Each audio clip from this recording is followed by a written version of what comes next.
Yeah, right? Hey, I'm curious. We saw the video you getting off the plane and meeting Sparty. Is that when you felt like a Spartan, or when were you Spartanized, if it's happened yet? Yeah, absolutely. Yeah, there's always when you're, competing against people, there's certain mascots that are just that mascot, and Sparty's that mascot, just tough, big, physical. Yeah, that was pretty neat. My boys were pretty fired up. They're like, "There's Sparty." I'm like, "You guys are in high school and college. Relax." So it was really great. Did your wife buy you the green tie, or did you own one? I did own one, but this was a gift from the university, so I had to make sure I wore it. Yeah. I'm wondering about how much did you talk with Mark Dantonio? Because I know you were close with him and you came through the ranks, like you said, but how much did you talk with him about what this place is and can be? Well, we talked frequently over our years just about the differences in our schools and, the opportunities that he had, I had. So those were just conversations coach to coach. And then this happened quite quickly. So I wanted to reach out to him. I wanted to visit with him. And he was on his way down to the college football playoff selection group. I think he called me later on that night, and he just said it's a special place with special people.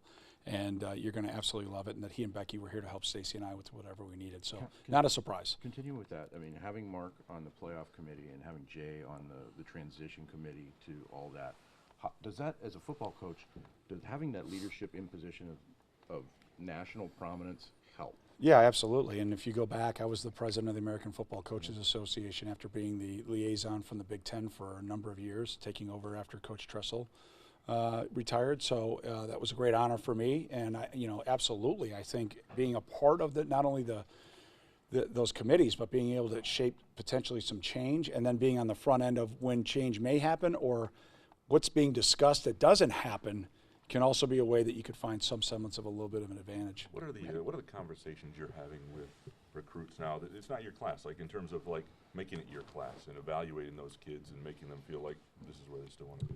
Well, I went through with the tape I had available when this thing started to progress, and it wasn't great on the internet. Meaning, I think I had like junior and senior highlights, which I would.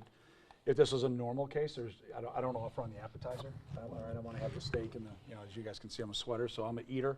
So I want to see it all, but that's just not the case. And the staff did a really good job. I got on the phone with multiple staff members here, and we just started talking through each player. We went over an extensive Zoom about each guy, and I'm working through that process. I'm not quite there yet.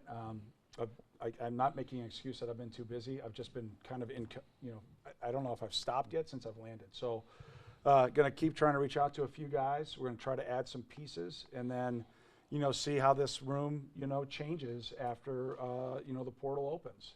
And that's just the reality of college football. And if young men decide that this is the right fit for them, then we're going to evaluate them like I would to make sure that that's going to happen, and we'll add those pieces. And if some young men decide that, maybe moving on is their best decision, I would support them wholeheartedly, without a doubt. Pat, I was wondering, it must have been difficult to be away from coaching for a few seasons, even though you got your high school, coaching. I'm going to say something about that, not to be rude, but go ahead, finish your question. I guess the process of the settlement had to be the process, the time it took. Do you think if it had been over earlier, you would have already had another job in this business, in the college level? I sure hope so. Yeah, I sure hope that would have been the case. I mean, based on the interest this offseason, really it started this summer. When things were kind of moving towards a finalization, then it did happen. It was obvious that there was quite a bit of interest in talking with me, and that process started then, and then kind of evolved over time. I think I'm a pretty loyal guy, and it as a coach, it pained me to have conversations with some people, headhunters and things of that nature, like in the summer and early season, where this may happen, that may happen. I'm like, I just feel like that guy right now, and I've never been that guy, but that's part of our business. It's an amazing and rewarding profession to impact and develop young people, but man, sometimes it's one of those businesses that we all have, that you guys all have, and it is what it is. But yes, I think there would have been an opportunity for me based on what happened this offseason. You said in that. How hard was it to be sidelined, Pat? How hard was it not to have a team to coach? Jack, I'd ask Bo Deschro at Loyola Academy how much I coached. I was very fortunate to have that opportunity to go to Loyola Academy when everything happened. And Father Greg and Tim Devine, the principal, and Genevieve Atwood and Bo Deschler, the head coach. Genevieve's the athletic director. Were unbelievable. The players were unbelievable. I mean, if you're going to go on a sabbatical and you get the opportunity to be with two of your boys, well, they go through back-to-back state championships. One is a quarterback, goes 25-1, and you know all those kids. It was awesome, and I became a much better teacher. Okay, that's why I didn't want to be rude to you. I would. The best coaches that I've been around are some of the best are high school coaches. They have to do everything. They got to, I mean, everything. We have an equipment staff, a video staff. They have to do everything. I mean, I was setting up headphones. It was awesome. It took me back to my roots of being a GA. You know, I wasn't pouring Ron Vanderlyn in coffee, but I was buying coffee for the staff. So it was absolutely awesome. And that group that I had on that scout team for the last couple of years, Jack, trust me, I was coaching those guys, and we had an absolute blast.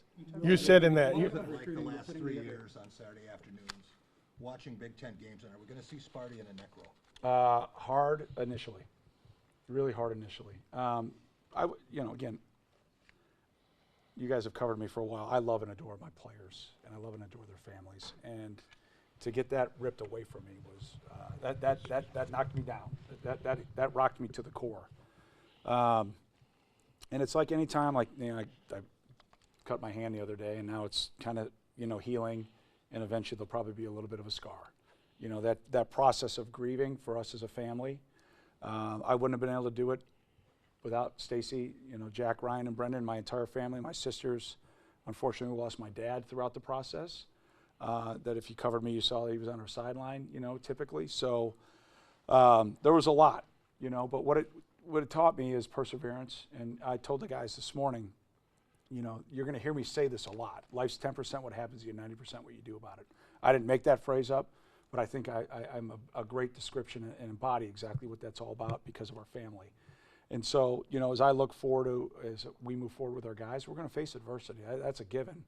And I think I'll be able to give a perspective that nobody else in the country from a head coaching perspective can give as student athletes. Pat, you said in, Putting together a staff and coaching staff. I know you mentioned your 3 hours just landed, but how soon do you anticipate that to happen? And who are the sorts of guys you prioritize when building a staff? Yeah, I'd like to have it done yesterday, but that's not the case. So it's going to be done when it's done. It's kind of like turkey, on Thanksgiving. When it's done, it's done. And if it's done right, it's great. So let's get it done right. Again, if this was a different timetable 3 or 4 weeks ago, and we had to kind of keep a lot of things kind of moving, I think I probably would have walked in and said, here's bang, bang, bang. But I with the timing and signing day, I don't think a 40-second play clock decision is right. And frankly, I've got my team working the phones for me, and I'm trying to get recruits and trying to get people like, hey, I'm going to get to you. Give me a couple days. Give me a couple days. It's important to get the right people. And then when you get the right people, then we get together and we start to build that chemistry and camaraderie as a staff. I had a long time where I didn't lose anybody. Then I had multiple times when I lost some great coaches. And my approach always when that happens isn't upset or mad when somebody leaves. I always told my staff, it's an opportunity for us to get better. So let's figure out what that means. Again, not anything negative towards the person that left. And so that'll be the way that I'll always approach it. Would you prefer to have that done by the coaches' meetings next month? Or is that a spot where you would be able to maybe find some of those right fits? I think both. I think in an ideal world, I'd like to have it done yet, like I said yesterday. But I want to get it done. I want to get it done right. The sabbatical you talked about, I'm wondering anything specifically that you learned that maybe you think this is something this is a lesson. I saw the podcast you did, and you talked about more than 40 transfers, for example. That doesn't work necessarily. Like things you took away from this. Yeah, the numbers say it doesn't work. That might not be my choice here to start off with. So then you got to double down on the right people, right? You got to double down, and you don't want to ever have to paint yourself in a corner with the roster. But you also have to be nimble and flexible enough to take the right number of guys by each position to make sure you've got the competitive depth. I mean, this is a gauntlet now. I mean, Big Ten football has always been the toughest and best conference in America. Now adding the teams that we've added, it's just absolutely, week in and week out, a complete and total slobber knocker. So it's one of those where I can't wait to get back and compete. Most of the league head coaches have texted me, which has been nice. I think they'll see the smile on my face when I walk into our head coaches meeting, I'm back, like it'll be, I don't know, there'll be probably all kinds of memes or something, I don't know. But But yeah, going back, I think you asked me another question. Will we wear neck rolls? I don't Yeah, know. yeah. Maybe. I don't know. It's not cool anymore. Can you get one for Sparty? Would that be? Well, that's a good idea for the marketing department. We'll see what happens. I'm struck by the comment you made in an ESPN interview recently when you said, for people who are offended by my passion, I'm not sorry and I am sorry. How important, I guess the basketball coach here would have liked that, how important is passion to you, not only in yourself, but in your players? Yeah, I think my line is pardon my passion. There it is. Yeah, and I think that's the way you have to attack the day. I had the privilege to work with Randy Walker, and Coach, that's the way he attacked every single day. You ask Coach how he was doing, I'm doing great. And we may have just got beat by 25 because he always found the positive in something that we could do, but we are going to relentlessly attack what we need to improve on, but we're going to do it with an unbelievable attitude. And I told the team this morning, people do things for those they know and like. If they know you and they like you, they're going to help you. You want to get better grades in class, get to know your professors. You want to get a relationship, well, you know what, smile a little bit, get your hair cut, have a little game, actually be a genuine person and be respectful, right? Those are things I'm going to start talking to the guys about as we go over time. But attitude to me is everything. It's a daily, second-by-second choice. And then when it comes to the passion, that's what I want our fans to know. When you're going to watch the Spartans play in Spartan Stadium and throughout Big Ten football or wherever we get the privilege to go, you're going to see a product on the field that's going to play fast, tough, physical, and with controlled aggression and emotion and passion for each other and for the game. And it's going to take a lot of work. That's not going to be an overnight switch, but it's definitely going to be some of the things that we're going to reinforce. You've spoken enough where you can read a room. How did you read the room when you talked to the team today, if you could? I don't know how they read me, meaning I think they got a little slice of me, and it was great. I mean, I expected to walk out and just go to my next meeting, and as I was walking out of the team room here for the first time, the guys cornered me and all started grabbing me. And, I wanted to make sure that they knew how I felt about Coach Smith. And, not only because of my selfishly because of my friendship, but because I can only imagine how they felt, how my guys felt when I got taken away from my guys, how, they felt when they lost their coach. And that's just part of this process now. But I genuinely wanted them to know that. And it's the same thing I said to the staff. I've only been with the staff for 5 minutes, maybe 7 minutes today. That will increase exponentially as we move forward. And then, we got to talk to everybody and work through that process. But I just want them to know that I genuinely care and I understand what they're going through. And, as I build relationships, we'll see what I can do for people. We know what Izzo thinks about you. We talked to Tom enough to know his regard for you. What did he tell you about Michigan State? Well, Tom Izzo is Michigan State. I mean, first and foremost. I mean, we're all a part of it, the students and everybody. But when you're a coach and you think of Michigan State, you think of Tom Izzo, and he just loves it. He loves the people. He loves the community. He loves the school. He loves the faculty. He loves the other coaches. Jay brought me into a head coaches meeting today, and I walked in and I was like, "Yeah, all right, here we go." This just brought me back, and they were all those coaches were texting me. I think it's now over 2,000 texts from different people, and most of them were from, not most, but a lot of them were from my former players. And that was so heartwarming to see, and my teammates, families, parents of the guys I coached.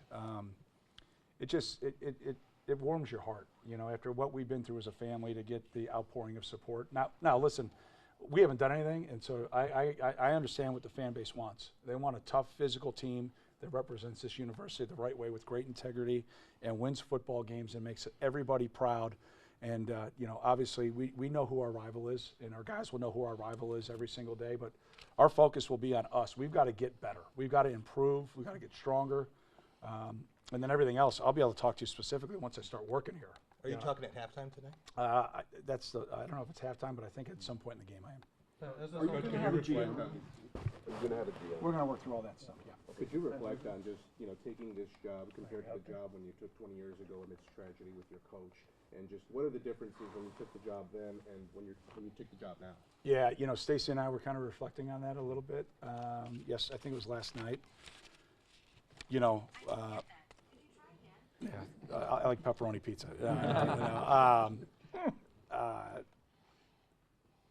That was really hard. Coach was an unbelievable mentor and friend. But back then our focus was on the Walker family and trying to get Tammy and Jamie and Abby and the entire, Coach's, brother, everybody through that tragedy, and then the guys. I mean, you know, it's, they're not comparable, to be quite honest. And it's probably too soon for me to really have an opinion on that, but that was just going through a tragedy like that. I don't know if I can describe in words just how hard that was. Coach, one more right here. Obviously, there have been some struggles here in the past that you know coming in. What convinced you that it would be aligned properly for you, aligned from the top to the bottom, when it hasn't quite been that way recently? Well, I think that was a big part of the reason why, when we started having our conversations, I got really excited to see the alignment, you know, by President Guskowitz and his vision on where he wants the athletics department to be. Jay articulated, you know, to be a top 10 athletics department driven with success in football, you know, discussing, you know, different areas within supporting the players and supporting the program. You know, that was my focus. And as I looked around the landscape and we see some I would call them, I guess, non-traditional powers that are playing for conference championships or maybe in the playoff conversation, you better believe Michigan State should be in that conversation. And that's my job, and that's why I'm here, and that's the staff that I'm going to bring. But we're going to need everybody. The question was about the student body earlier. I'm going to get a glimpse of it in the IZone tonight, right? Did I say that right? Is that right? You know, let me win some games, and maybe we can come up with something creative in Spartan Stadium, you know, for whatever it is. The heartbeat of the fan base every year is always going to be the students, and then obviously our alums and everybody that's in the building. But I just can't wait to meet them. I can't wait to celebrate Big Ten athletics with them, because you know, Stacy and I, once everything gets settled with us, I mean, we're going to be at softball games and, you know, everything. Basketball, we'll be at everything that we get to go to. And I heard there's a hockey game on Friday. I mean, I'm a huge hockey fan. It's only against Michigan. Yeah, 1 against 3. Yeah, let's go, right? Let's go. So I'm fired up to be there and be a part of that. So just looking forward to working with everybody. You know, some of you have covered me for a long time, and I appreciate always our time together. It's great to be back with you. And I'll just do my best to do everything I can to give you the answers to the questions that you have. But I've always had this, and I just want to end with it. I've always worked hard to protect my players. Not hide things from you, but to protect my players so they can grow and learn and develop as men. And sometimes, you know, I'm going to have to do that. And I just say that from a transparency standpoint, because I was a knucklehead at 17, 18, 19, 20, and 21 years old. And we didn't have cell phones back then. So, and I just mean that from the growing pains that happens for students at that age. And I'm going to work really hard to be, you know, right here every step of the way, because we need you too. We need everybody in the state of Michigan supporting the green and white and supporting Spartan football. And I know how important your roles are in doing that, and I know how hard and challenging your roles are. And I look forward to being a great partner with you. And I thank you for covering this today and for covering the program in Spartan athletics. Thanks a lot. Okay, thank you. Thanks.